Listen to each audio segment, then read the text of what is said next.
He vanished without a sound. But now a final clue has emerged and it changes everything. This is the final episode in the disappearance of Eskil Mjaaseth. Are you ready? Okay, let's start with a quick recap. On June 2024, Eskil Mjaaseth disappeared while hiking alone in the Wichita Mountains Wildlife Refuge, Oklahoma. Despite search teams, drone sweeps, and expert trackers, no trace of him was ever found. But fragments of the truth began to surface. In Episode 1, we covered the last known sighting. Eskil entering the Dog Run Hollow Trail system at 7:32 a.m. He was experienced, prepared, and confident. But then silence. No phone signal, no GPS, just gone. In Episode 2, we learned that his gear, shoes, phone, even his shirt were found folded neatly on a rocky outcrop only accessible by climbing equipment. He didn't bring climbing gear. So how did they get there? In Episode 3, a wildlife drone captured footage of a lone figure standing motionless near a cliff edge. Eerie still when the rescue team arrived at the location. Nothing was there. Only a boot print facing away from the cliff and a strange burn pattern on the rock. In Episode 4, we saw a second figure. Barely visible, hunch watching, and it wasn't human. Now in this fifth and final episode, we uncover what might be the final clue in Eskil's story. And it was discovered entirely by accident. On July 2024, 2 weeks after search efforts had been called off, a park ranger doing routine trail maintenance came across an old GoPro case partially buried in loose gravel. The case was 200 meters from Eskil's last known GPS ping. The case was cracked, water damaged, and nearly unreadable. Inside the GoPro, a micro SD card. After hours of forensic recovery, only one corrupted file could be restored. No video, just audio. The recording was exactly 2 minutes and 39 seconds long. It began with heavy breathing, panicked footsteps crunching on gravel, and the sound of branches whipping past. Just before the 2-minute mark, we can hear Eskil's voice. It's barely audible, but he seems to be talking to himself. No, not a bear. Not a bear. It's following me. He then begins to run again. The sound of heavy breathing getting faster. More frantic. He stumbles, he falls. And then there is a low mechanical whirring sound. Technicians said that this sound doesn't match any known natural noise in the region. A squirrel's voice gets weaker, more desperate. I don't want to die here. I don't want to die. Help me, it's coming closer. Please help me. At the end of the recording, the whirring sound increases in volume. And then the last thing recorded is a whisper. I think it sees me, and then static. Okay, so this is quite possibly the biggest development in the case of Eskil Mjaaseth. Let's look at 3 theories that have emerged as a result of this clip. Theory number 1, the missing 411 pattern. If you watched Episode 1 or 2, you'll know that we already looked at the missing 411 phenomenon.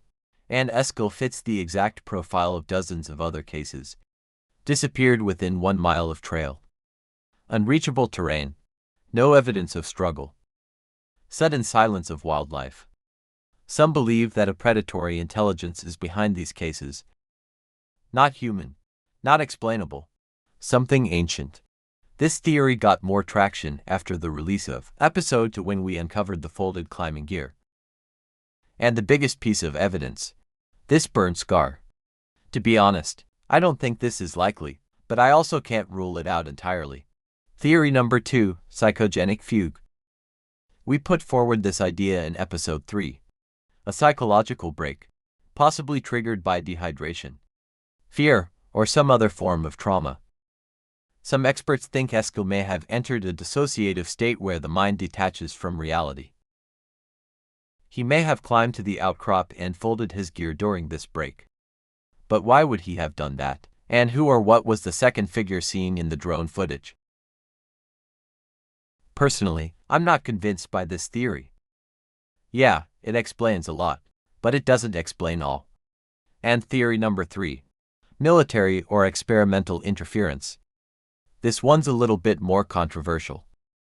Online sleuths point to classified electromagnetic testing being conducted right now by the U.S. Army at nearby Fort Sill, just 20 miles from the park. They say that these experiments are designed to fool hikers into thinking things aren't real, that it interferes with their sense of self. So it is possible that Eskil stumbled into a no-go zone and was exposed to something that triggered disorientation and caused him to climb to the outcrop and abandon his gear. But then why would he have climbed up there in the first place? And what about the burn mark? Was that caused by military lasers? Well, it's certainly possible. One thing's for sure, the burn looks very suspicious. But then again, so does this. In the last episode, we heard from David Paulides, the author of Missing 411, and he suggested that this was a bear. But as we heard in episode 2, bears don't climb and they definitely don't fold your stuff. Okay, so let's take a step back and look at the bigger picture here. Here is where we left off in episode 4 5 days after Eskil disappeared. A wildlife drone captures footage of a lone figure standing motionless near a cliff edge. When the rescue team arrives at the location, nothing is there. Only a boot print facing away from the cliff and a strange burn pattern on the rock. We also heard from Scott, a private investigator who believes that the second figure seen in the drone footage is human. He thinks it's crouched down and looking straight at the camera lens. Here is what Scott said in episode 4. I'm telling you, there's another person there. When you blow the image up, you can see a face. You can see an eye. You can see a mouth. The eyes are blacked out, but you can see the whites. You can see a nose. And I feel very strongly that what we're seeing there is a person with a backpack on who is crouching like he is sitting, like he's watching us. In our last episode, I threw out an idea. What if the second figure wasn't a person at all? What if it was a large cat? But today, we have a new piece of evidence. A researcher who has been studying every case of missing persons in the Missing 411 phenomenon came across something chilling. He ran a sound analysis on the GoPro audio's final seconds.